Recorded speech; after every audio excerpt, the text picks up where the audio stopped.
Moving into number 10, we have old green eyes. I've heard of headless ghosts, but a floating set of eyes? That's pretty new to me. So Tennessee was an area of tension during the Civil War, and one particularly bloody battle in the state was fought at, I'm gonna try and pronounce it, Chickamauga. Did I get that right? Let me know, Tennessee. The battlefield is now a national park. However, if you are wandering around and think you spot a pair of green eyes peeping at you, turns out you might not be crazy. It seems that the voyeur is a Confederate soldier who met his end in the field. His body was never found, just his head, and now all that remains are his glowing green eyes. Now they're constantly watching over the field and looking out for his body. Coming in at number 9 is the friendly neighborly war. I mean, I don't know how friendly you guys will think it was after hearing about it, but yeah. Mary Hammond, a California resident, used to hate the sight of her neighbor Luigi Lugo. You know when you just don't like someone for no reason, but everything they do just pisses you off? Like them breathing, the way they eat, literally anything? Well, that was how Mary felt about Luigi. So in 1911, when he put up a scarecrow that looked exactly like him, she went insane. She went over to his yard, grabbed the scarecrow and brained it, beheaded it and tore it limb from limb. Mary was then arrested for battery, but then was set free during trial because it was a bloodless murder. Honestly, if she did all that to a scarecrow version of him, I wouldn't be surprised if she ended up going for him in real life after that as well. At number 8, we have the House of Scarecrows. Now that sounds like a really shabby 90s horror movie, but thankfully it's not. This one comes from Redditor Killer Orange Cat. Now some people live in small towns, but this guy lived in a trailer in the hills. A small town would have been a dream for him, his words and not mine. But anyway, the user's friend had a 13-year-old brother called Brody,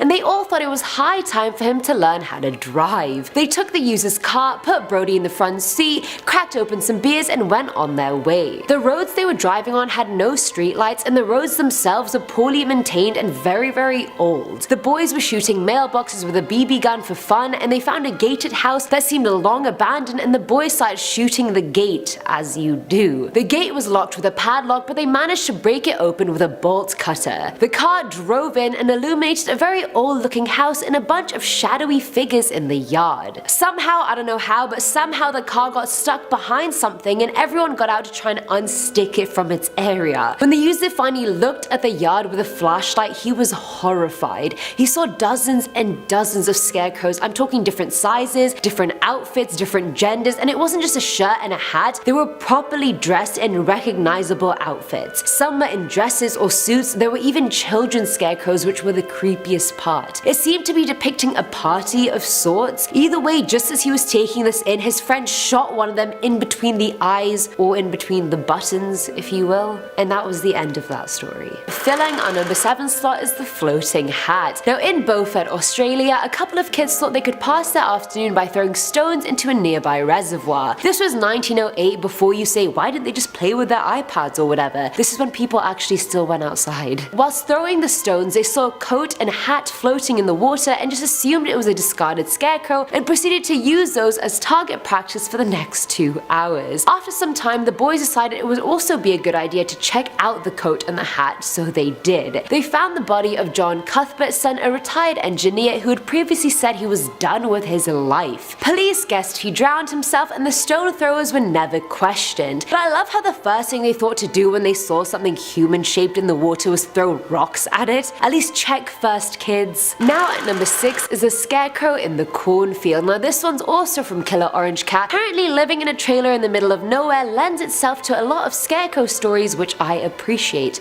so thank you. This one took place before computers and mobiles. He used to visit his grandparents who lived on a farm, and that farm had a lot of cornfields. Occasionally him and his cousin Carl would sit on the roof and look at the stars. One day his granddad needed help with the scarecrows in the field, and when he walked by he swore one of them moved. He didn't think anything of it, and that night him and Carl went on the roof to watch the meteor shower happening that night. The sky was obviously stunning, but when he looked at the field, the same scarecrow looked like it had moved again. As he looked away, the scarecrow apparently jumped down from its post into the field. He screamed and told Carl, and he also confirmed the post was empty. Carl figured it must have just fallen and they left it there. A while later, the user saw the scarecrow emerge from the field and then it ran back into the field. The next morning, the scarecrow was on the porch with no stuffing.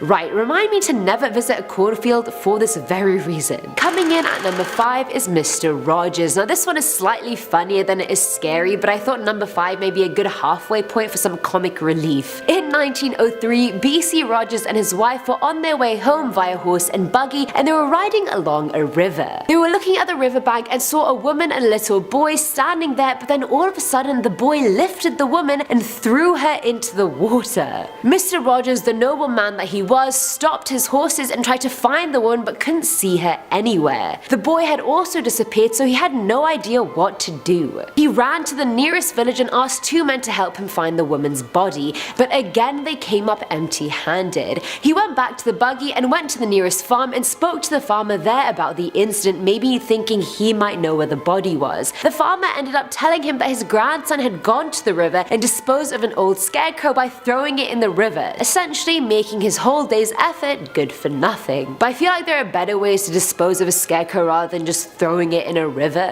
You can throw it in the bin.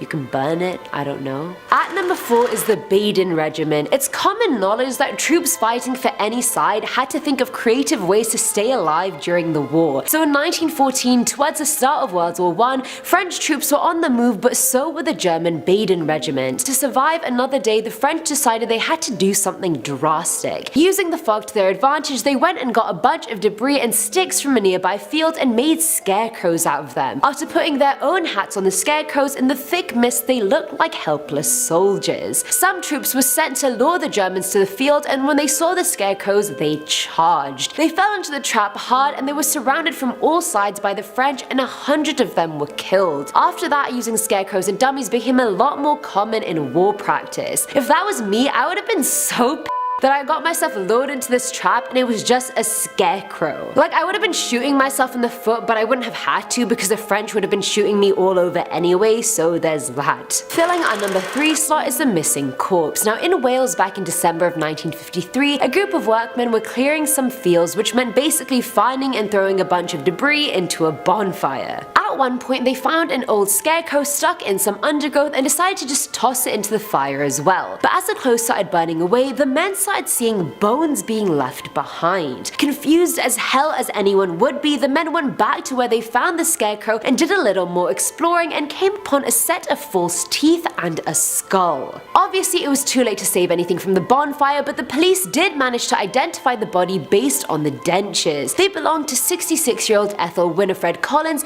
who had been missing since August of that year. Now at number 2 is the surprise. Now this one happened way back in 1909 in Pennsylvania.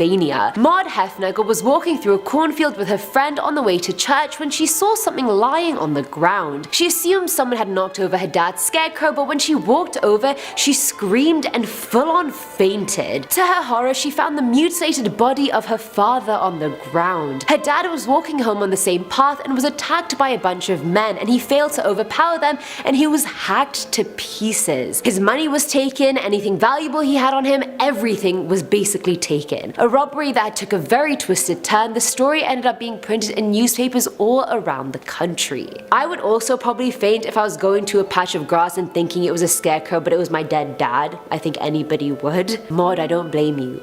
And finally, at number 1 are the wives turned crows. Female scarecrows are usually rarer than male ones, but they do exist. Now in 1906 there was a Hungarian farmer called Jean Plozzi who was slightly stingy, let's just say. When his wife passed away, he used her body as a scarecrow in his orchard to scare birds away from his fruit trees. If that wasn't weird already, the same thing happened with another farmer 4 years later in Amsterdam. Why are all these men just using their wives as scarecrows? I really don't understand. Although the marriage was seemingly a happy one, the man still loved his crops more than he did his wife, and also dressed her corpse up in one of his old suits and made her a Scarecrow. Neighbors freaked out at the sight of their once alive neighbor, now a dead Scarecrow, and called the police on him. Thankfully, I don't know how thankfully it was, but thankfully he found out about it and removed his wife Scarecrow before the police got to his house. He didn't kill her for this purpose, by the way. She died naturally, before people think that. He didn't just kill her for this. He's not that messed up. He's still pretty messed up for using his wife as a scarecrow. Starting off number 10, we have Fort Abraham Lincoln Cluster House in North Dakota. You'd think that if your house was haunted by the love of your life, you'd kind of be okay with it, maybe. But that's what happened here at Fort Abraham. General Custer built this home for his wife, but unfortunately he barely got to spend any time in it. Custer died in 1876, and his wife decided that even in death they would not be parted. Mrs. Custer apparently haunts the home and has been spotted in her morning gown walking around. Lights flicker on and off, and sometimes phantom voices echo when no one else is there. Whether or not Custer resides in the house with her, we do not know, but the romantic in me hopes that in some way they have been reunited. Coming in at number 9, we have Skinned Tom. Sounds like a person I don't want to meet. Tom. Tom learned how savage love can be, and he learned it the hard way.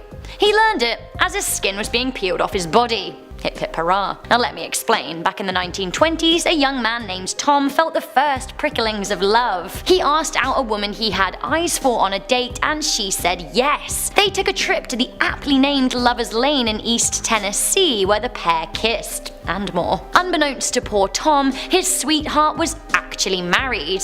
Her husband suspected his wife was cheating on him and tracked the pair down. When he found them lip-locked, he killed his wife in a fit of rage. He then dragged Tom from his car and skinned him alive right there on the road. Now legend has it that Tom can still be found on Lover's Lane, only as a bloodied and raw ghost carrying a knife. He's said to appear to lovers who are cheating on their significant others when they park up to smooch. Coming in at number 8, we have the White Screamer. In White Bluffs, Tennessee, you could come across something scary in the woods. It seems that urban legend has it that once upon a time a local couple had a child, only the child was hideously deformed. They locked what they saw as the abomination in the basement, feeding it daily but showing it no love. It grew. It grew some more. It grew and it grew until it was child no more and got so big and strong that it could escape into the woods. But before escaping, it killed its parents. Living feral and naked, the creature survived on pets and livestock.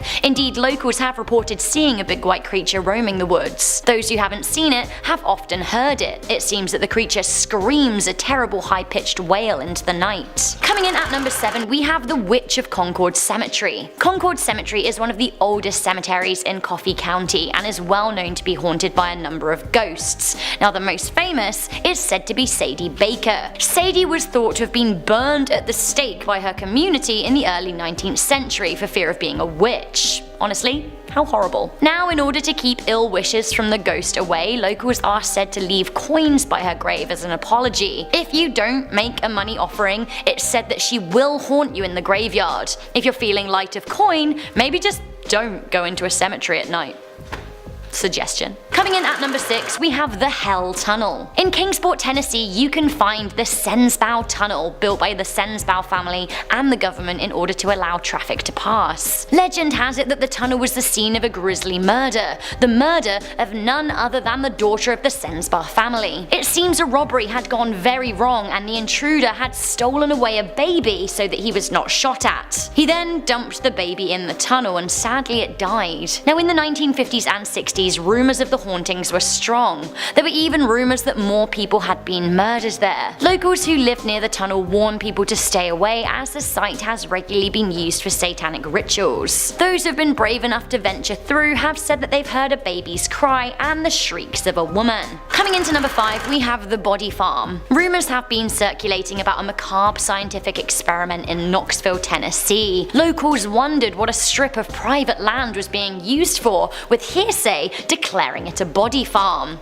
Well, actually, apparently it's true. Owned by the University of Tennessee, it seems that the body farm is a place where dead bodies are studied in various environments to see how they decompose. Some are simply left on the ground to rot, some are submerged in water, some are left in hot rooms. It goes to help future forensic scientists understand crime scenes better, and I guess that's a good thing, but honestly, how ghoulish. Coming in at number 4, we have the Headless Signalman. Chapel Hill is home to a very strange mystery mystery indeed. It seems that the area, especially around the railroad track, is home to some weird unexplained lights. Legend has it that one night a man was walking home along the track, holding a lantern to light his way. For some reason, he never heard the whistle and scream of the train as it came up behind him. Now the train driver tried to stop, but it was too late. The man was mown down. The lamp he was holding was reportedly never found, but can be seen today as he watches each train go by. Other versions of the story say that a headless signalman wanders up and down the track at night. Whatever the story, the lights are topic of frequent discussion amongst locals. Coming into number 3, we have the cursed bride of Rotherwood Mansion. Rowena Ross's life was inexplicably plagued with tragedy. Despite being the daughter of a successful plantation owner and living in a mansion in Kingsport, she seemed to attract terrible luck. Like a lot of young girls, she fell in love, and actually she was lucky enough to be loved back. Sadly though, on the day of her wedding, her husband died in a freak boating accident. She married again and he too died, this one of yellow fever. Fearful that she was cursed, she did marry a third time, but she was worried. Now this time, her husband didn't die, but her only daughter did. Absolutely destroyed by grief and a strange sense of guilt, Rowena took her own life. People claim that she still haunts the mansion today and can be spotted wearing white, walking the halls sobbing. Coming into number 2, we have The Boy in the Mirror. Pine Haven School is located in Jamestown, Tennessee, and is still a functioning elementary school. Beware though, there's a spooky tale attached to the school and an enduring urban legend of a ghost. The story goes that a group of bullies were terrorizing a young boy. Every day he would dread coming to school for fear of what they would do to him. One day they cornered him in a bathroom and shoved him hard into a mirror. Now the glass shattered and slashed his throat. The boys, bullies as they were, did not intend to murder him. They panicked and decided to bury his body under the school's floorboards, where he was eventually found. Now it seems that the spirit of the young boy still haunts the school today. If you're ever in the building, you should avoid looking in the mirror for too long, as you may just see a sad little boy staring back at you. Finally, coming into number 1, we have the legend of the Bell Witch. This is Tennessee's most famous urban legend and one of the most well-known ghost stories in the state. The legend of the Bell Witch goes as follows. In 1817, a cruel presence began haunting John Bell and his family at their home in Robertsons County. They had lived on the property for 13 peaceful years, but it all changed. They began seeing strange animals, hearing knocking sounds, hearing chains being dragged, and hearing weird guttural gurglings. This all went on for a year, and John Bell finally confided in his neighbours.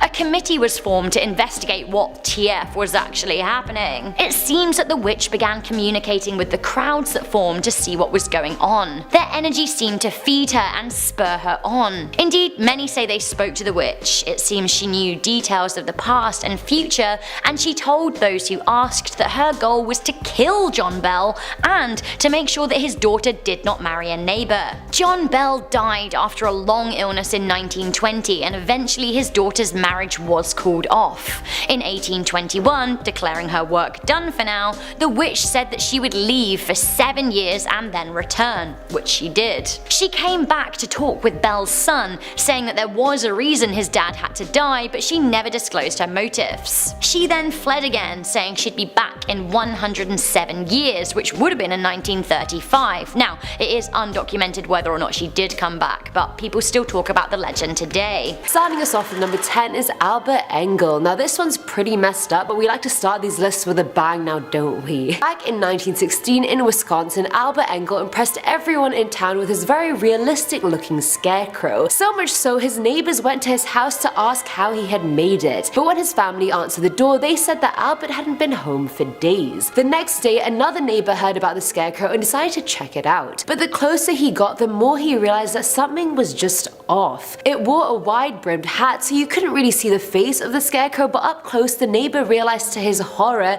that the scarecrow was Albert Engel himself. Police were immediately called and Albert's death was ruled a suicide. His hat was still on when he hung himself, so maybe people just assumed he was a scarecrow when perhaps that wasn't his intention at all. Either way, how did people think he was a scarecrow when he clearly had skin on his arms and not straw? But maybe that neighbor was the first one to see him up close, who knows? Number 9, the Hager House, Hagerstown, Maryland. This house is crowded when it comes to hauntings. It is currently occupied spiritually by two families, the Rowers and the Hammonds. Jonathan Hager and his wife Elizabeth purchased the plot in 1740, but died in a tragic accident in 1775. After that, his son inherited it and passed it to the Rowers, who, when they died, passed the house to their relatives David C. Hammond and his sister Susan Armstrong. By the 1840s, though, a strange string of sudden deaths occurred. 4 of the grown children of the Hammonds died within 3 months of each other. Now this house sits empty in this world, though anything but in the next. Visitors report hearing disembodied voices and objects moving on their own. Number 8, LV Farm, Kent, UK. In 1998, the village of Pluckley was verified with the Guinness Book of World Records to be the most haunted village in England. LV Farms is one of the reasons for that claim. Built in 1406, the first residents of the home were ghosts. Apparently, as many claim the house has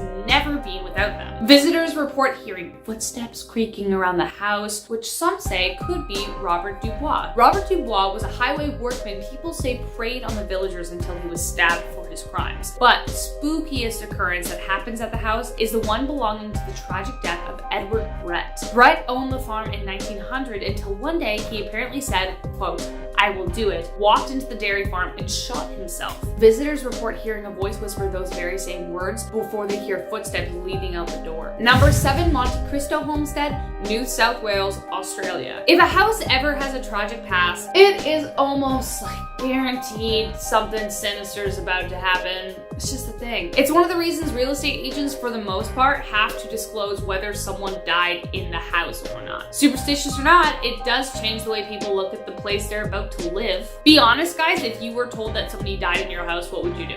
What would you do? The Monte Cristo homestead was built by the Crawley family in 1876, but soon after, tragedy struck. The haunting began the day the young daughter of Christopher and Elizabeth Crawley was dropped down a flight of stairs by their maid. The maid claimed that it was a mysterious dark force that threw her from her hand. Regardless of how or why, the death haunted the couple. When Christopher passed away, this tormented his wife even more, who reportedly left the house only twice before her own death since then, and then stayed thereafter. Families who have occupied the house periodically ever since have reported feeling sudden agitation by the stairs, or have even heard Elizabeth ordering them to get out of the house. They could hear steps on a wooden floor despite the house having been carpeted years later. If anyone chooses to live there for any amount of time, they have to decide whether they can live with another family and that they'll never be alone. Number 6, the Myrtles Plantation, St. Francisville, Louisiana. This 18th century plantation, along with its 600-acre land, carries with it a dark past. Only one murder was ever confirmed on the estate, but it is suspected that over 10 lives were taken. One of the most famous ghosts who reportedly walks the ground is that of Chloe. Chloe was a slave who poisoned the birthday cake of the daughters of Clark Woodruff to take a small kind of revenge. She apparently didn't intend for the girls to die, only to fall ill, but when they did die, her fellow slaves were so fearful that Woodruff would find out that they hung Chloe for her crimes. This is one of the tales that gets fluctuated over the years, but the verified murder was that of William Drew Winter, who was shot on his porch, reportedly crawled back into the house, climbed all the way up to the 17th step on the stairs in time to die in the arms of his love. Both tales have sparked sightings of spirits on the ground, and in Winter's case, visitors reportedly see and hear bloody footprints crawl to the 17th step only to then stop. Number 5, the Bell Witch Farm. John Bell had a very interesting neighbor named Kate Batts. She was suspected of being a witch, and John made the foolish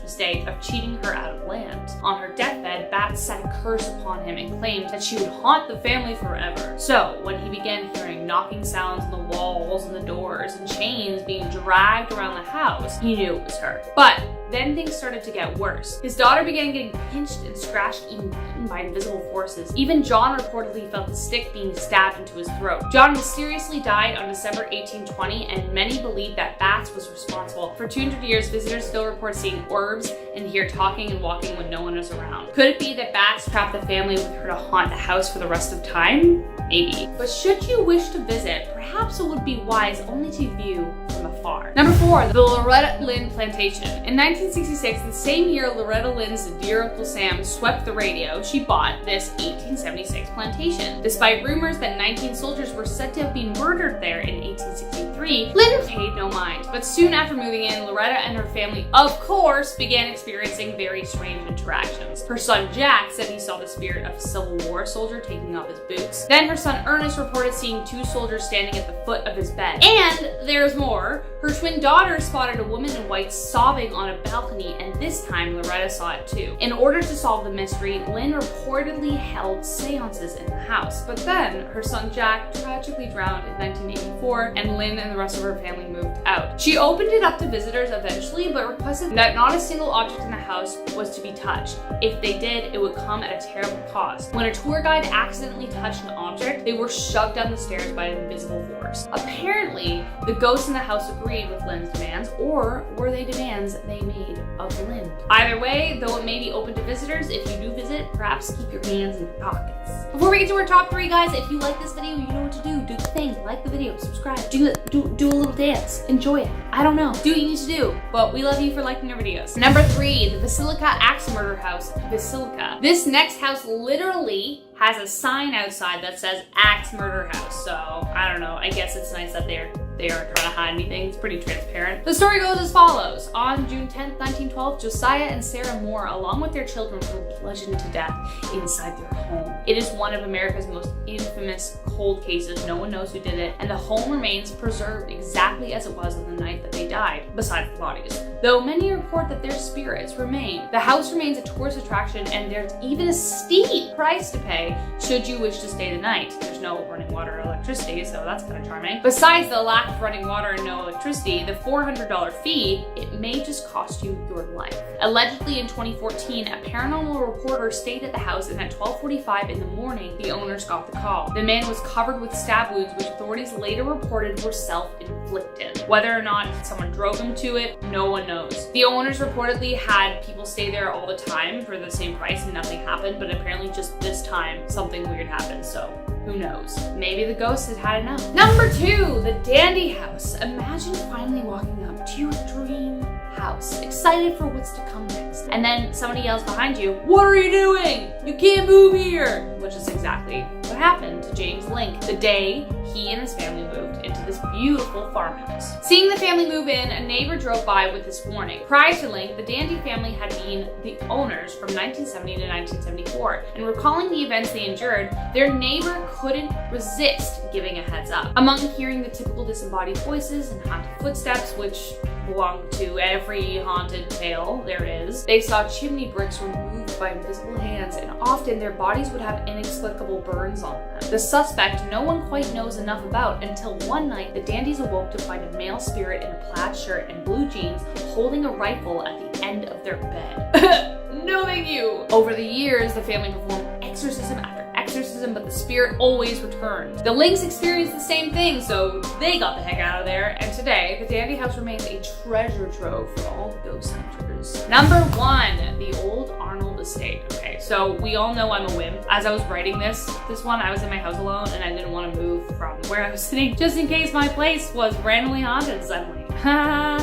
Anyways, the movie that still haunts me to this day is The Conjuring. One of the scariest nightmares I've ever had comes from that movie. So when I say you couldn't pay me $1 million a year for the rest of my life for me to sleep in this house, believe it. The Old Arnold Estate is the farmhouse that inspired the film The Conjuring. 8 generations of family lived and died in this old house and apparently never wanted to leave. When the Perrin family moved in the 1970s, the advice they got was to leave the lights on. According to town records, 3 people committed suicide, 2 people drowned, 4 people froze to death, and lastly, a girl was brutally murdered. One of the reported was that of a rumored Satanist, who I will not name, cause reasons, who was reportedly the main reason for any attacks in the house. Famous paranormal investigators Ed and Lorraine Warren tried to help the Perrin family in the 1970s until they ended up moving to Georgia in the 1980s. So, don't go there. Don't go there.